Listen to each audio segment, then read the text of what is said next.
Welcome everyone to Thoughtexchange Client Insights, the use cases virtual event where we talk about what our clients are using Thoughtexchange for so you can learn from their experiences. Today, we are talking about moving from accountability to assurance with Chris Smeaton, the Superintendent of Schools at Holy Spirit Catholic School Division.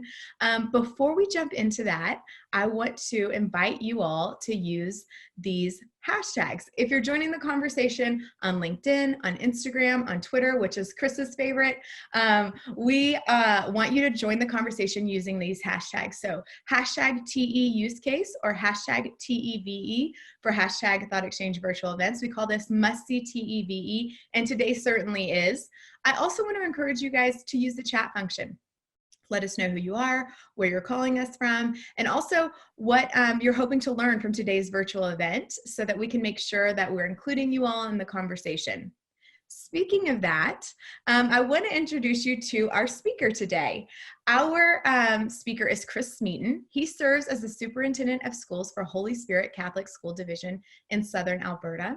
Over the past 10 years in his role, the division has been able to shift from a high accountability compliance system to one that focuses on assurance and a commitment to the use of data and the story that it tells.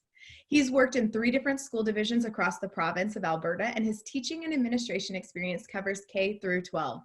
Since 2001, he's been in educational leadership at the division level and has held various portfolios during that time. Chris teaches graduate level courses for Gonzaga University and works with a number of leadership programs both within and outside the division. Please welcome Chris. Chris, we're so excited that you're here to join us today. Oh, thanks very much, Angela. I'm glad to be here.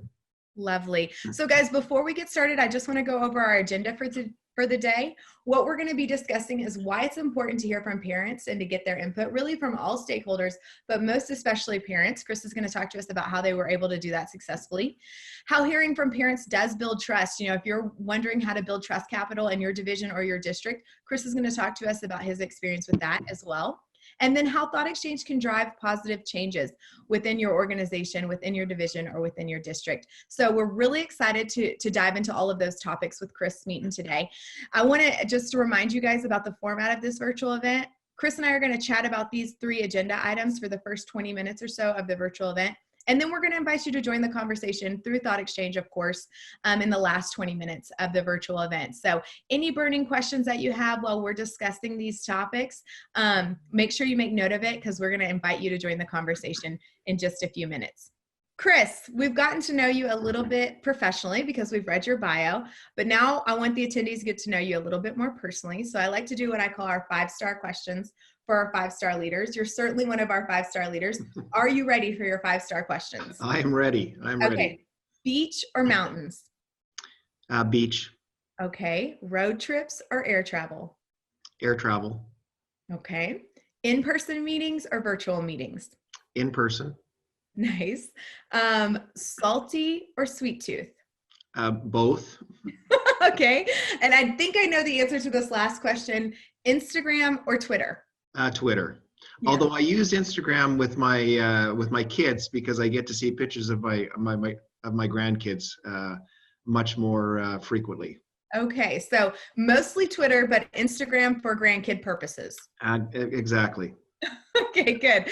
Well, thanks for that. Like I said, now we've gotten to know you both personally and professionally, and now I'm excited to just jump into this topic. Talk to me a little bit about some of the exchanges that you all have run at Holy Spirit Catholic Schools, why you thought it was important to do that, and why, and really the importance of getting input from all stakeholders, especially parents. I think one of the things that we found right off the bat is if you're trying to engage change in education, you really need to be able to engage parents and a larger stakeholder group. Parents especially are very comfortable with what they have known, what they've grown up with. Mm-hmm. And they'll typically say that, well, the education system was good enough for them. My response back to them is it may have been good enough for them, but it's probably not good enough for your kids. Mm-hmm. And so one of the things we've done around our 3-year education plan is ask that question. Are we making the difference? Are we making the evolutions in education, the transformation education that is going to make your child successful in adulthood? One of the things we're finding is if we don't ask parents, we're just getting responses from our staff. And that's not a bad thing, but it can be a pretty myopic view because Mhm. we tend to be in the trenches, we tend to be right there, and sometimes we don't, we don't allow ourselves to think a little bit more globally. What we're finding and what we found with our engagements with parents is, first of all, we're probably getting 70 to 75% of our responses are from parents as opposed to our staff, which Wow. is giving us a really strong affirmation that where we're going in our education plan is where we need to go. And so that, when you can get that affirmation from parents, they start to understand that this is a pretty trusting relationship that you have. Yeah. And so we've been able to do an awful lot of innovative things and creative things in our system just by that openness. Wow, that's really impressive. 75%. I think that that is also a testament to the trust capital that you've been able to build. You say 75% now. Do you feel like it's increased steadily as you've continued to run more exchanges? It has. I mean, part of it is, and it goes back to your 5-star questions, in person or virtually. And Uh-huh. one of the things I do as a superintendent is I'm in schools all the time. Last year I was in schools. We've got 15 schools, about 120 times. But I'm typically at visiting schools, school councils, in functions that we would have in our 6 communities. Getting to know parents. So that piece is really important. So then when you hit them with a virtual event, hit them with an exchange, they know who you are. And Right. so the combination of in-person and virtual is really important to build that strong trust relationship. That's great. I think that that's really important. You talked a little bit about one of the questions that you've asked. I love this, really something to the effect of, are we making the transformation in education that you feel like will make your child successful? I love that kind of question. Can you kind of give us some insight into the other questions that you guys have asked in your exchanges? Well, I think one of the pieces one of the first things around our 3 Ed plan is what are the competencies or what are the things that kids really need to learn to be successful? I mean, we're driving through in Alberta. We've got 8 competencies that we're working through, but sometimes you have to define those for parents. We typically use education, what we call edubabble too often. Yeah. So keep it simple and say, well, what do kids need to know? And then you start to draw out and tease out what they're talking about. And then Mhm. you can go back and saying, what does literacy and numeracy look like? Right? As opposed to reading, writing, and arithmetic. What does literacy and numeracy look like? What does creativity look like? So those are follow-up questions that we can use with parents and even with our own staff. Mhm. There's the ability for Thoughtexchange to hit multiple stakeholders is why it's so impressive. Yeah. At the beginning of the year, I started a Thoughtexchange with our principals and associate principals, and the simple question was, what are some of the key professional development learnings you require over this next year? We meet with our administrators 1.5 days a month, and a half of that day is strictly for PD. So Right. they'll drive that through that Thoughtexchange process. And so I'm curious to know about that one in particular.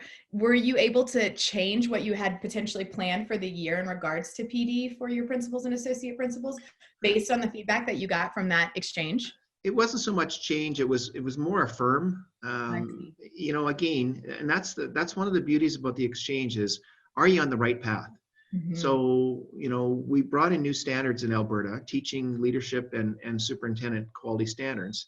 When our administrators are talking about the importance of instructional leadership, that fits into with the new standards. So it would have surprised me if they probably would have gone somewhere else. Right. But again, ask the question, because if you do get a surprise, you have the ability to pivot and do things differently. That's really great. So you've kind of touched on a little bit of the positive impacts that have come from running these exchanges and from this partnership with Thoughtexchange. I'm curious to know if you could tell us some more positive impacts that you've seen in the trust capital that you've built with all stakeholders, but especially parents. Well, I'll go to the board first, because the board is a real significant proponent of Thoughtexchange. This past year, we did a self-evaluation using an exchange for them.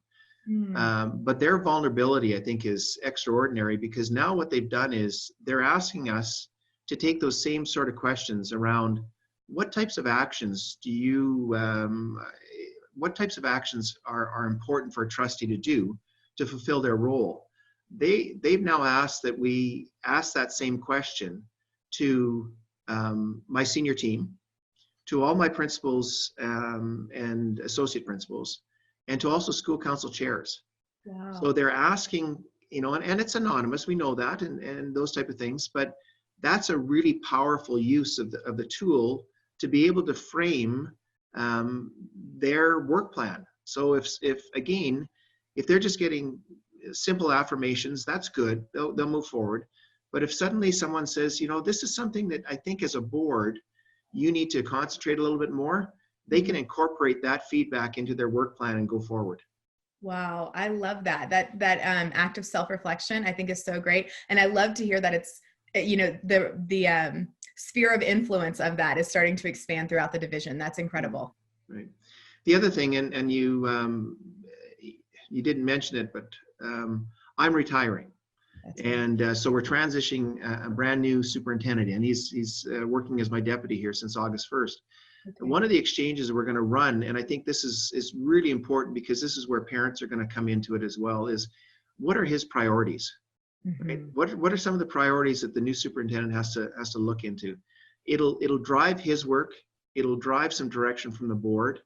Mm-hmm. It'll allow our staff and our parents and our overall stakeholders to really help set the direction, because once that one is done, then we're going to ask the same sort of question about priorities for the next 3-year education plan.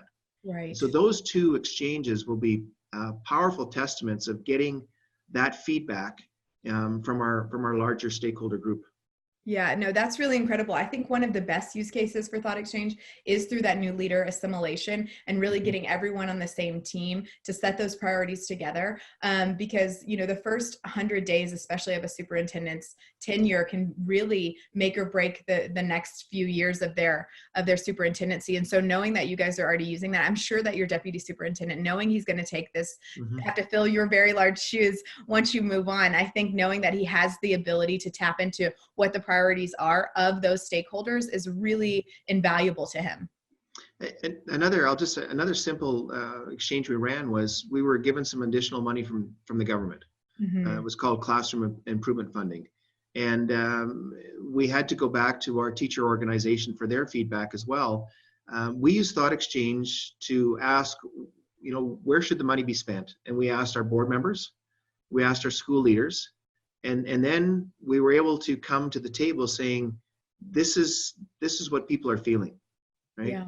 And it was interesting that the vast majority of the teachers in that group and what the leaders and what the board had said were very much aligned. We had to make some tweaks, but again, we had that information as opposed to, well, Chris Smeaton said we need to spend it this way. There was a larger group that said, this is how we believe we should spend that money.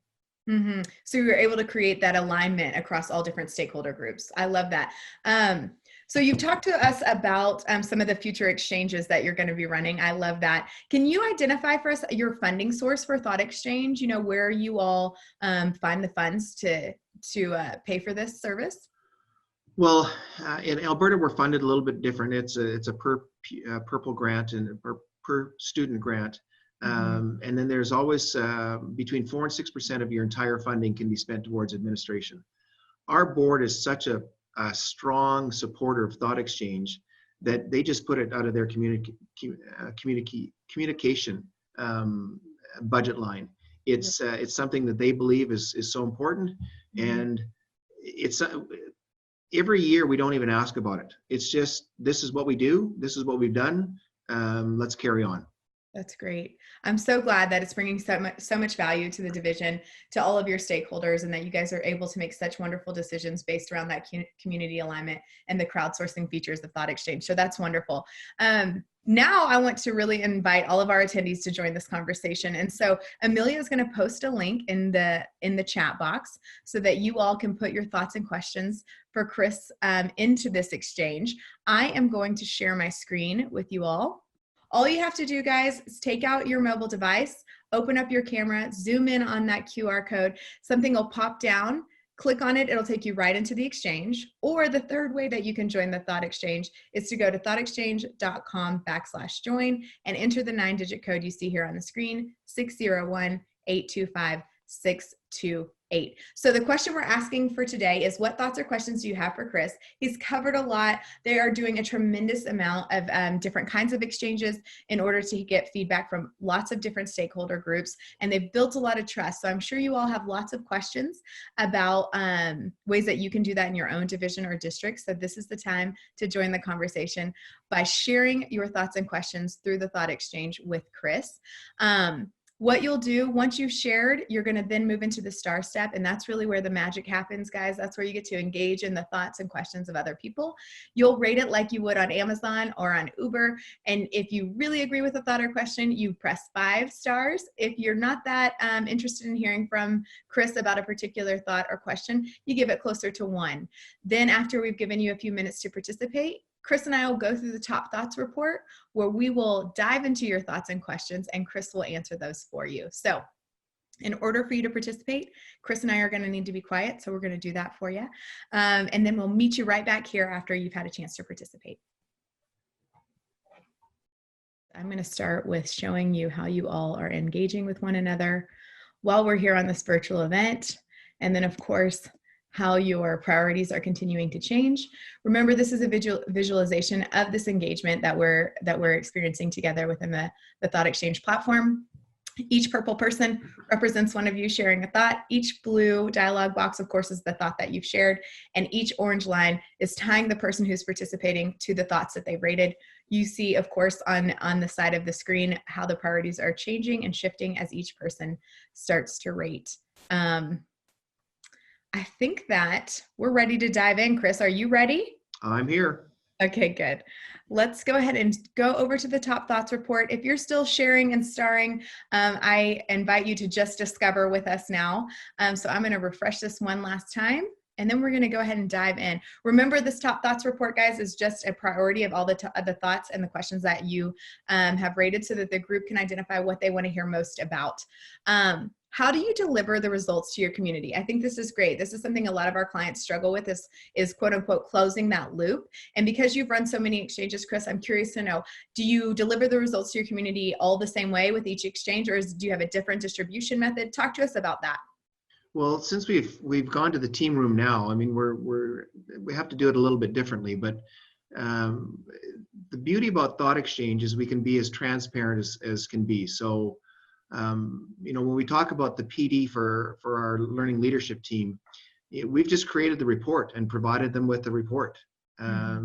Typically for our larger stakeholders, it's right on our website. We create the link and they can go right in. In previous years, we haven't had a communications coordinator. Now we do. And one of the things I'll be asking her to do is take some of those results and maybe pare them down a little bit so that you're not going through, as much, because there's a whole bunch of information in Thought Exchange. But realistically, it's on our web, it's available. We send out a link to say, click here, and you'll be able to see all the results that you participated in. That's great. I love that. You're right. That's one of the beauties too about the participant experience is that, on the discover portion of that, it does let everyone see the top thoughts immediately. It also lets everyone see the hot topics. So, there's some theming already in the participant experience. So just by participating, you're creating that kind of closing of the loop and transparency that you're describing. But I love to hear that you're also just either sending out the report or always having access to it on your website. Right. What have you been able to accomplish with Thought Exchange that you wouldn't have been able to do without it? ROI is so important when considering the purchase of the platform. Well, I think, when you're looking at ROI, I think time is one of those pieces you got to think about. Most of the exchanges that I'm running with whether it be with our trustees or with our leaders, I'm going to do one next week that's in a school, or one of our principals and associate principals want to get some feedback from their staff. We'll be able to walk in there in a 15-minute time period, get the significant information. And I think that's the beauty of it. And there's some great analytics that come out of the Thought Exchange that, to me, make it a better product than what we've used before.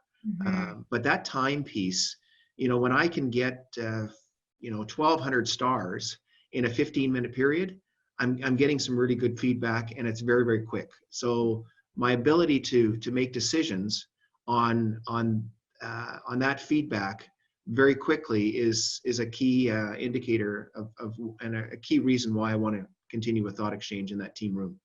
Yeah, no, I love that. You're right. Time is money, right? And the ability to get the feedback that you need in such a timely manner allows you to be more efficient and more effective in your decision making. I'm curious to know, Chris, you talked about all of the different features that are available and how there's a multitude of different ways to kind of slice and dice the data that you get from Thoughtexchange. What is your favorite feature here in the dashboard?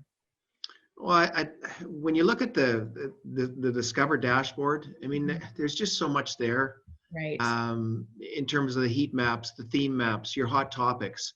It's really I think part of it is, what are you looking for, and Right. what is gonna help you create the message that you want to create based on the feedback that you've been provided. Right. I think too often we look at that data and try and solve or try and make sure that what we're thinking is what they're doing. And that affirmation piece is really good.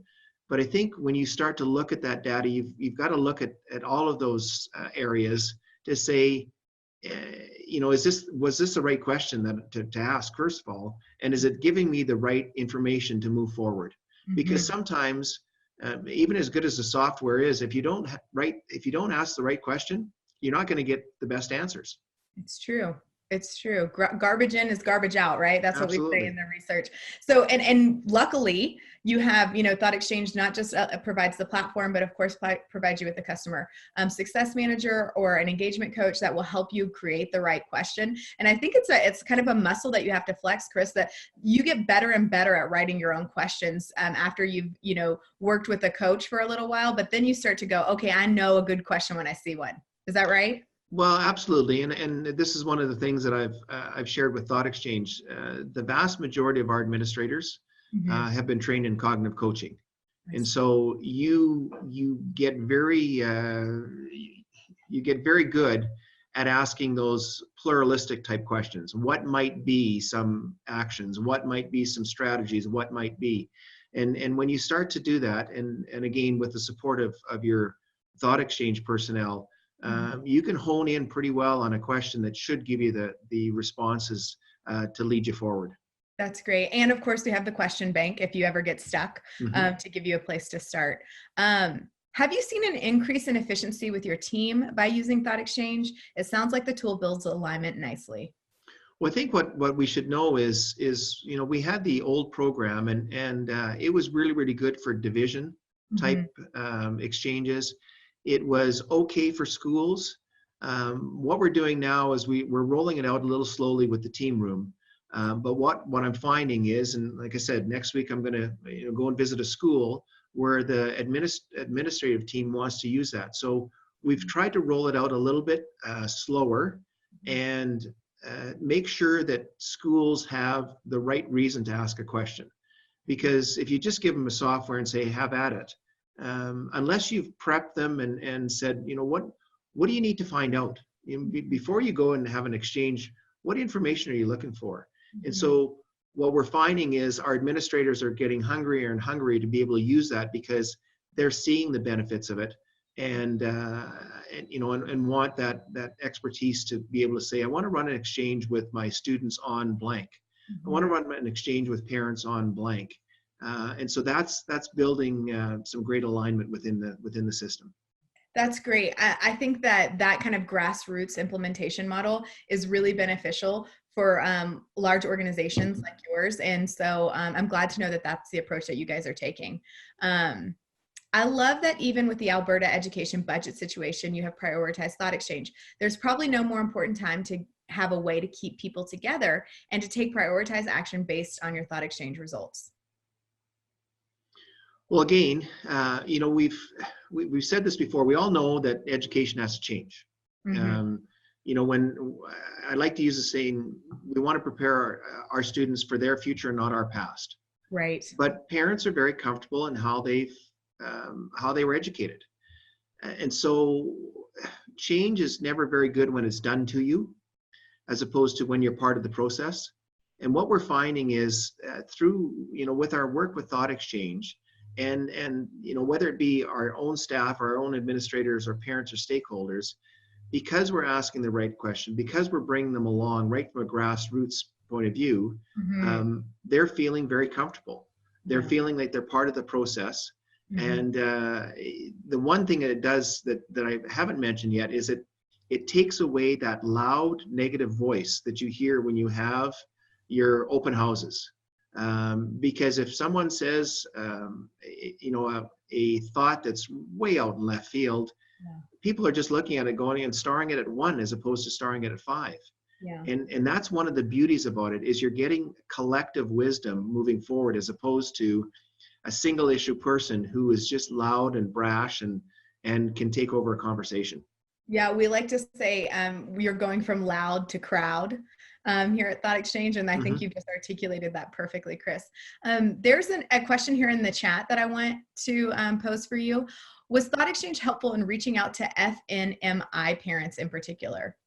So that's one of the pieces that we haven't done a really good job yet with our First Nations, Métis and Inuit parents. But we've also, we're looking at some different strategies. And one of the things is, because again, the team room can be so quick, we have another number of family gatherings where we bring our First Nations population, and they come to our schools. One of the strategies we're going to try and look at is offering a thought exchange at these family gatherings. And so making sure we have computers available, making sure that we've got support there where staff can help our parents get into the exchange and provide their expertise. So it hasn't been successful yet because we haven't done it, but as we're walking through this, we believe that this will be a great opportunity to engage our First Nations parents. That's lovely. I'm so glad to hear that. This question, I'm curious to know your thoughts on this. Is this something that you can see being used by teachers in the classroom, and how would that work? So that's kind of the next piece that we've got to start looking at, is because if you're going to utilize a full team room, obviously your senior administration should be able to use it. Our board doesn't have access to it specifically. I run their exchanges. Our school leaders should. But what we're starting to do is ask some of our teachers, how might they use Thoughtexchange? So it might be a great pre-activity. And a great question that you might want to start is, what do you think you know about blank? What do you think you know about fractions? What do you think you know about, a topic in social studies? And start to have that, and teachers would then have an ability to quickly go, here's the pre-knowledge that I'm looking for. Here's where I may have to target instruction, and go from there. But I think that's the exploration piece that we've got to do a little bit more, or the new superintendent has to do a little bit more come January. That's right. No, I love that idea of like an informal assessment at the beginning of each class, like the warm-up stage or something, or as you start to roll out a new lesson. I think that that's a really great use case for teachers. Thank you. These are wonderful insights, and lovely to hear from Canada. So that's great feedback, Chris. Do you feel more at ease in retiring because the new superintendent has Thoughtexchange to help him as he takes on this new role? Well, I'm pretty confident because I know the individual coming in. He was in our system left and those type of things. I just think Thoughtexchange will provide him with some really good insights going forward. I've been superintendent here for, by the time I retired, 10 and a half years. So I spent just about half my career here, either as a superintendent or a deputy or principal. But he's just going to have some additional pieces that I wouldn't have had coming in.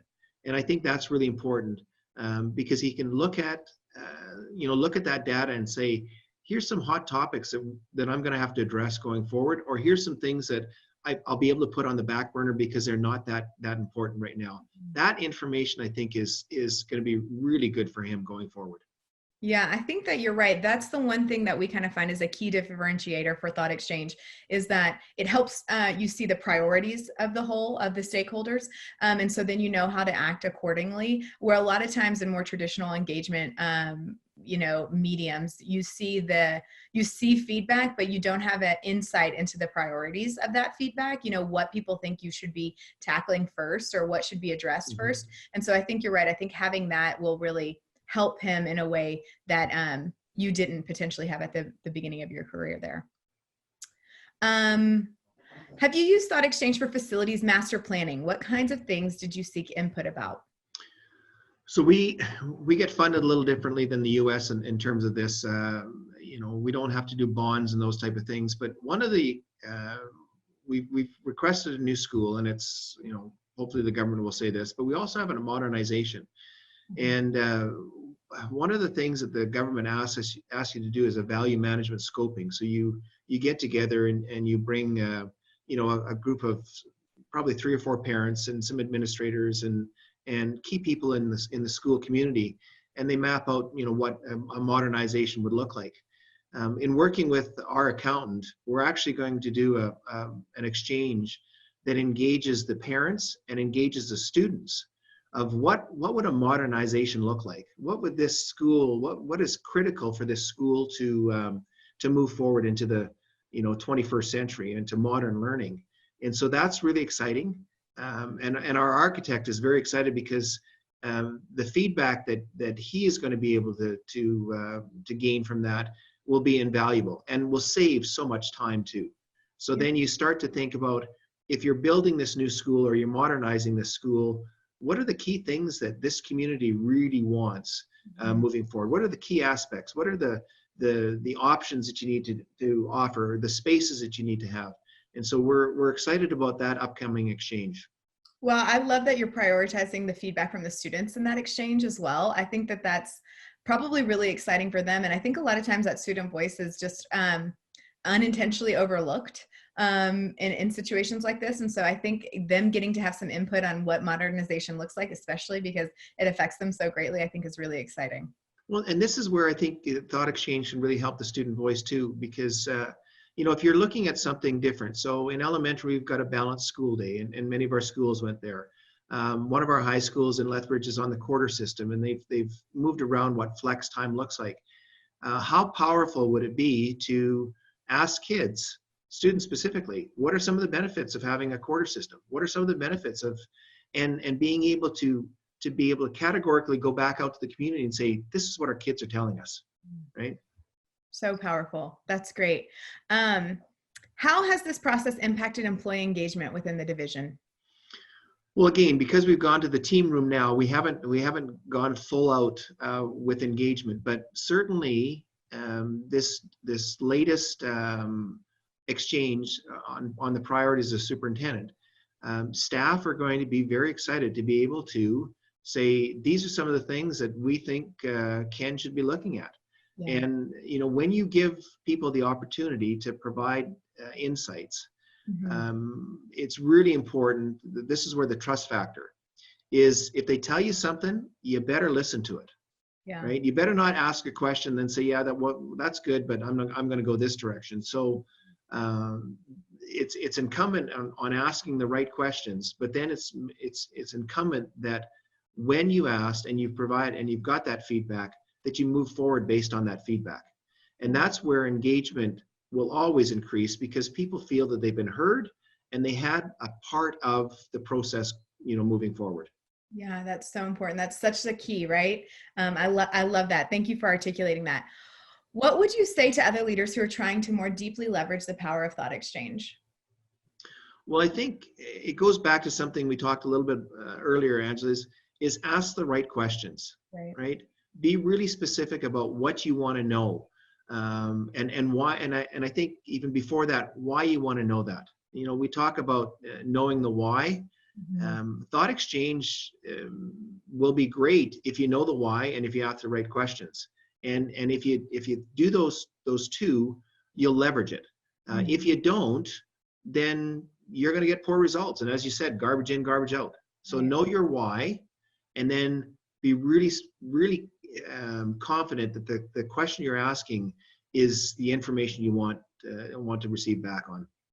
I think that's great. I just want to do a quick plug. We have a Thought Exchange virtual event series called Masterclass, where we take them through training. And one of the ones we did just a couple of weeks ago was finding your why, identifying your why. So if you wrote this question, or if you're also curious about this question, I would encourage you to go back and watch the replay of that one, because I think it will really help you identify the why and the what, like Chris is describing. So I'm curious though, Chris, on this one, I want to kind of double click into, sometimes leaders feel like they are a bit apprehensive. They know what they want to ask, but they're scared to do it because of any potential negative feedback they may get. What would you say to a leader who might know the what and might know the why, but is still kind of hesitating? Well, I think I would always rather know the negative face to face and upfront than have it bubble in the back. Because when it bubbles in the back, it's gonna kill you, right? It's just so it's better for us to know what some of the issues are and then deal with them. We talk about communication protocols, and a parent phones a principal or wants to phone me and complain about a teacher. Bring them back to the teacher, right? Yeah. Talk, where the source is. Let's start there. And if you get negative information, that's powerful learning as well. Right. I mean, we can't change a system by everybody patting each other on the back saying good job, or the system will just stay status quo. And the last time I checked, maintaining the status quo is falling behind. Yeah. So you need people who are going to affirm you, but you also need people who are going to challenge and saying, what might be some reasons why you're going down that road. And that's where, you actually don't look outside the box. You actually take the box off your head so you can look around, right? And start to see that there are things out there that maybe you think are really good that really aren't that good. Yeah. I think the other piece is, and this speaks to the relationship between the superintendent and the board. The board has to be, they have to be understanding that everything is not good. And so when you offer those exchanges, just like they're going to do with their own exchange around their role, everything's not going to come back positive. But that's where we're going to learn. So why is that negative response out there? And what are some of the strategies that we're going to use as a senior leader team, or as a school team, or as a classroom teacher that will impact change and make it better? Yeah, I love that. I just want to say what you said again. Sometimes thinking outside of the box means taking the box off your head. I think that's the quote of the century. I love that. Okay, so you talked a little bit about principals running exchanges and how you guys are just starting to kind of dabble in that. Anything more you want to add to this particular question before we move to the next one? No, again, I think it's really important to be strategic in what you want to ask. Just because they're going to have access to Thoughtexchange doesn't mean that they should use it. I mean, we've got software around all over the place. Just because it's available, you have to have a purpose to use it. So, that's why we're rolling it out a little bit slower. That's why either the communication person or myself are spending time with principals saying, well, what is your purpose? Why do you want to ask this question? And then, what are your hopes in gaining that feedback? That's great. What is the most significant change you've been able to drive by using Thoughtexchange? Well, I think it wasn't specific to the question we asked. It's more about, we've built such trust in our schools that we can one of the sayings I use quite often in our system is fail forward. And what it means is, if you're going to make an educational change, if you're going to make a change in pedagogy, if you're going to make a change in leadership, you're going to fail first. I mean, that's part of learning, right? First attempt in learning. What Thoughtexchange has been able to do is build such a strong sense of trust with our parents that we're able to do some things really different. And our schools will be able to say, we're going to have investigative options, and we're going to be able to do this because this is what kids have been telling us that will engage them in their education. That piece in itself has been able to leverage our strength to go outside the box, lift it off our heads. And just because we've had 8 40-minute classes in our junior high doesn't mean we have to have 8 40-minute classes from here to eternity. Right. Let's build some trust so that parents know that, well, actually, we're gonna do some flex time in the middle because we're gonna do some interventions and because we're gonna do this and we're gonna do that, and that's allowed us to be very flexible in our individual schools and through our division as a whole. I'm so glad to hear that through this partnership and through the use of Thoughtexchange, you've been able to create innovation and trust and build trust. I think that that's something that we all strive for here at Thoughtexchange. So I'm so glad to hear that those have been the positive impacts of this partnership. And I think this is a great question for us to end on for today. What are you most looking forward to in retirement, Chris? Well, my wife and I are going to move about 3.5 hours north once we retire. We've got a daughter and a son-in-law and 2 grandkids. So being Grammy and Grandpa, daycare or anything that we can do with our grandkids, that's what we're looking forward to. Well, I'm so grateful that you joined us today, Chris. It's been so wonderful hearing all of your insights, hearing all of your use cases, and congratulations on all the trust that you've built in the division. And of course, congratulations on your upcoming retirement. Thanks very much. Appreciate that. Okay, guys, if you want to learn more about Thoughtexchange and how you can build trust with all of your stakeholders, especially parents, go ahead and join the Zoom link that Amelia has posted in the chat function. Agnes will be there waiting to answer any questions that you have. Otherwise, I encourage you to join us again. Tomorrow, we have another Thoughtexchange use case virtual event. And also check out our masterclass series if you want to dive more into the platform and how you can use it more effectively in your organization. And we'll see you next time. Thanks, Chris. Thanks. Bye. Have a good one.